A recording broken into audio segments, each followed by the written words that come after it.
Alan, I've just heard the news. How bad is it, son? How bad is it?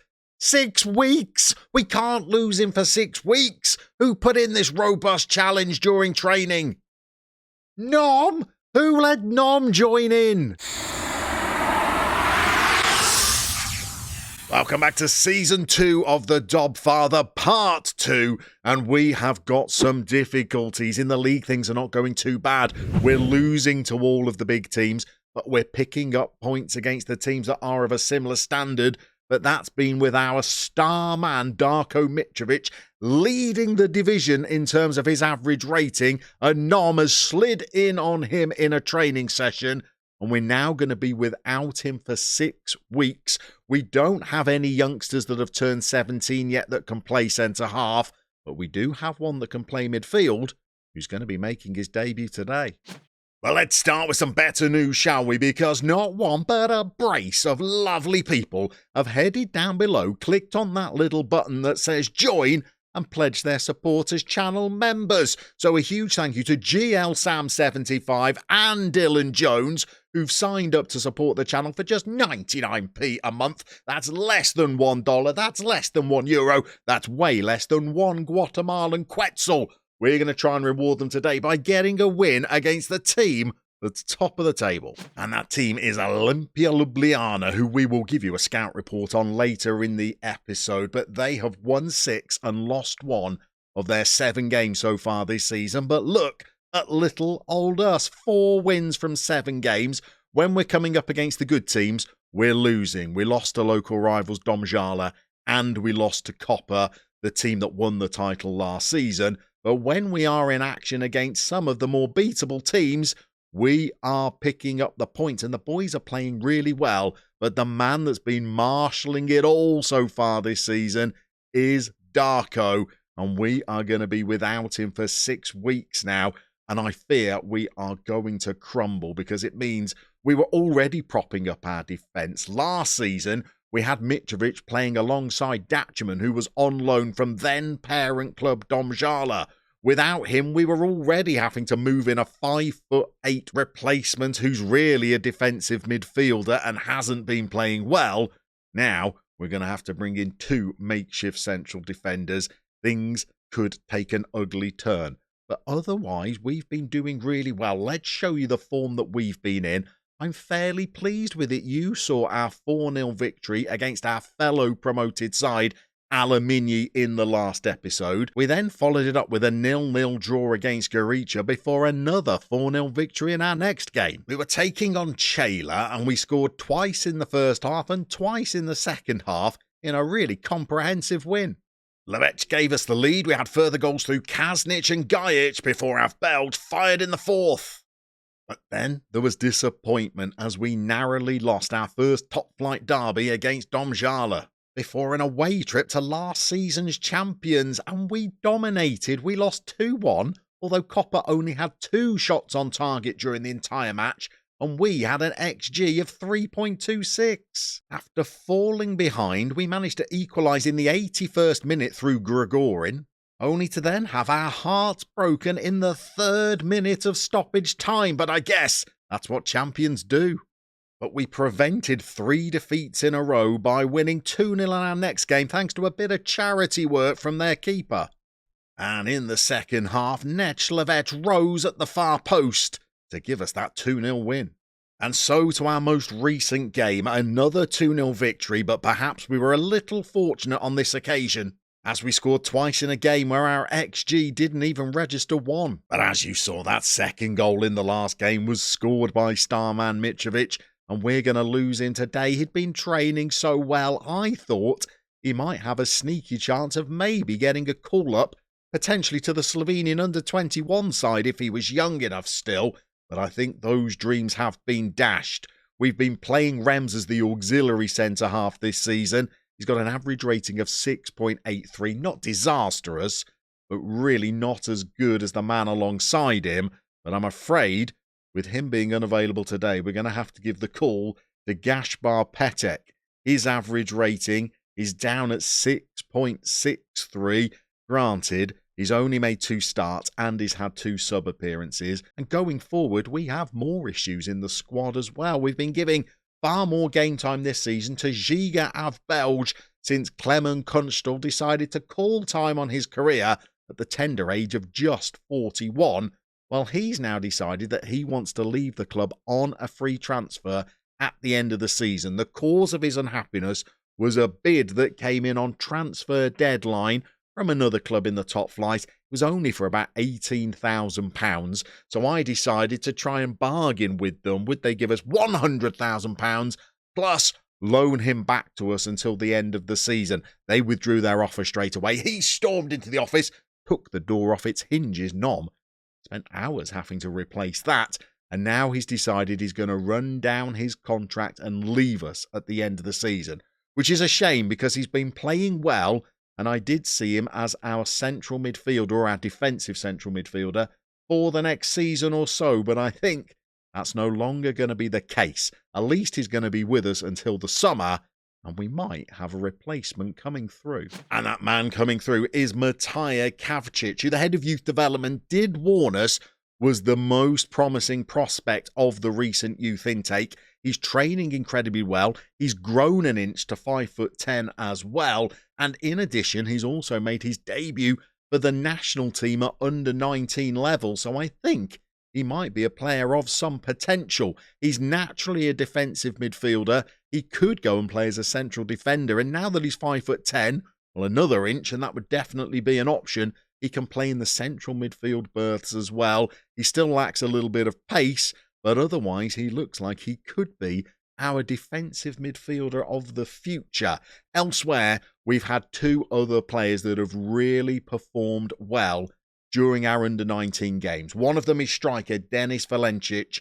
He looks like he could be a marksman. I'm very eager to get him into the first team squad in late October when he turns 17 and see whether he's going to be as good as I think. He is a real aerial presence. He's a rangy, domineering striker, one that I quite like. And the other player that has impressed is Krish Ruventry, not doing very well in training, but on the pitch, he has looked superb in the games that he's played, but we do have a couple of problems. I'm afraid we've lost one of our youngsters, essentially. This is Marcel Vodeb, who we never had the highest of hopes for, but he's going to be out for 6 months with a damaged or broken lower leg. With that kind of injury and missing out on that really important development during your first year as a professional, I think he could well be lost to us, as could Mirsad Sabic, who's only injured for a few weeks, but this is coming right on the back of him already being out for 6 weeks before that. It does say he's fairly susceptible to injuries, and so it has proved. We do have one other problem with our youngsters, and that is, unfortunately, they're not even in a league, so the only action that we're able to give them is in friendly games. There is only one youth league in Slovenia. There are 14 clubs in it, and I had hoped that when we were promoted to the top flight, we might be one of these teams that joined it for next season, but alas, we were not. So there's loads of teams from the second division all getting to give their youngsters game time at a higher level, whereas we are playing friendlies against amateur sides and the occasional friendly against an under-19 side from this youth division. If we're going to have any hope of developing youngsters, getting our under-19s into this youth league, I think is going to be absolutely essential. Now let's focus on that game against Olympia, and this is a real occasion for NK Dob. We're heading to the capital to take on arguably Slovenia's biggest side. We would have liked Mitrovic at the heart of our defence to give us the chance of maybe snagging a point. As it is, I think we're going to have a tough run over the next few weeks. Mitrovic's absence means that we've got 2 spots on the bench that we can't fill. It would have been 3 spots were it not for our first youth intake player having their 17th birthday. So Rock Oblak is going to join us on the bench today. We may even see a debut for the first time from one of our youth intake players. I think Oblak is naturally a deep-lying playmaker. He's not the strongest, he's not the fittest, but I think he's got decent technical ability and he's got good positioning and decision making. We're trying to get him to try the old killer balls. It says he's making pretty good progress. towards learning that trait, and it's going to be great to see one of our youngsters take the field. Let's show you the Olympia side that we're going to be up against. It's an away trip to Ljubljana today as we head to the capital where the population is 280,000 and the local club are Olympia, a side that have won the Slovenian League 6 times as well as winning the Pokal on 8 occasions. Today we'll be encountering the Green Dragons for the first time. Not that Green Dragon, but these Green Dragons. The supporter base of Olympia create a loud, hostile, frenzied atmosphere as they cheer on their side against the local rivals. For our young players, they're going to have to handle the occasion as well as the cauldron-like atmosphere as NK Dob travel to a side that were runners-up in the league last season and topped the table this. Potentially this is our biggest challenge since taking charge as Olympia host NK Dob. Okay, brace yourselves everybody, this is what we all dreamt of as youngsters, a sparsely populated stadium in the capital Ljubljana. You can see we've got dozens of the Dob faithful behind the goal and we have a stern test on our hands today. If Mitrovic had been in the side, I think we might have had a chance, but without him, we are going to be very, very brittle at the back. Olympia have gone close early on. That's one of their big money signings from pre-season Store that's had the effort. And now we've given away a penalty after just 2 minutes of the game. Is it just me? Or am I the only one that's struggling to see where the fouls are in these penalties in FM23? Another innocuous incident leads to one, and Doffo steps up, and Firmashek, I'm not even sure he got a touch on it. It's come off the bar, and he's just stood motionless on his line, whilst Doffo runs in and scores the rebound. What has he done here? He has saved it, but it's taken so much out of him that he's literally crumbled to his knees. He was unable to get up and save the rebound. We're straight into another highlight. This could not have been too much of a worse start. I'd love to know who gave away that penalty. Was it one of our makeshift central defenders? It could well have been, and we're lucky not to give away a second goal there. In fact, Store has put them 2-0 up after just 4 minutes. There might be a VAR review on this, but this is a disastrous start. Look at what this side is like without Mitrovic at the heart of the defence. The goal's been disallowed, thank goodness for that, but we have looked ropey during the first 4 minutes of this game. It looks like Store just went a little early. Firmashek looked vulnerable again. At least we've managed to navigate it all the way through to 15 minutes now without conceding another goal, but we have been on the back foot for virtually the entirety of this game. Finally, we break into our opponent's half now, and Levech is in, and he's had the sight of goal. He could have tried to lash that towards the opposition goal. Instead, it looks like he's dribbled one back to the keeper. Okay, the match stats are picking up a little bit. Olympia have had 5 shots, 3 on target. We've had 3 efforts on goal, only 1 on target. And in the 34th minute, Olympia have a goal kick and they're building up play once more. They're going down our left. And if they attack us down the middle, I fear we might just part like the Red Sea again. Let's see if we can instead rob the ball from them and try and go forward. We can't do that. And oh my goodness, what is Firmashek doing today? He's doing some kind of break-dancing move as he goes down for that. He's been beaten from the narrowest of angles. I don't think a keeper should be conceding from there. And the player that plays the little 1-2 gets in. Firmashek, cover your near post. Cover your near... Oh, covered his near post. And we're 2-0 down to the champions-elect. So, half-time, look at the performance of the centre-halves. Don't say you weren't warned. Grigorin's offering absolutely nothing up front. I think we need changes to try and keep our dignity. Okay, with such a thin squad, there's not an awful lot we can do. I'm going to throw a bit of an unconventional move out for the second half. Rems has been terrible during the first period. We're going to sub him off for a left-back. And we're going to move Markovic over to play as centre-half. He can't play there, but he is at least 5'11", and he is at least a good player. I know he's not going to be as effective at centre-half as he would be as a left-sided player, but I think at least he might give us some kind of quality back there. I may even need to use him as an auxiliary centre-half for the next few weeks, because today we've looked wretched. And I think the other change that we are going to make is to bring Šípek on for Grigorin, and I think we might swap Gajic and Grigorin around, and actually we're going to swap Gajic and Levec around. Levec, I think, is the most comfortable playing a striker, although both of those other wide players can play up top. But we're going to play Šípek as the inside forward, Gajic as the inverted winger. We're going to get Grigorin off the pitch, and we're going to see if we can somehow mount a response during this second half. This has been as bad a performance as we've had this season, and it could be about to get worse as Olympia come forward again. The rain is teeming down.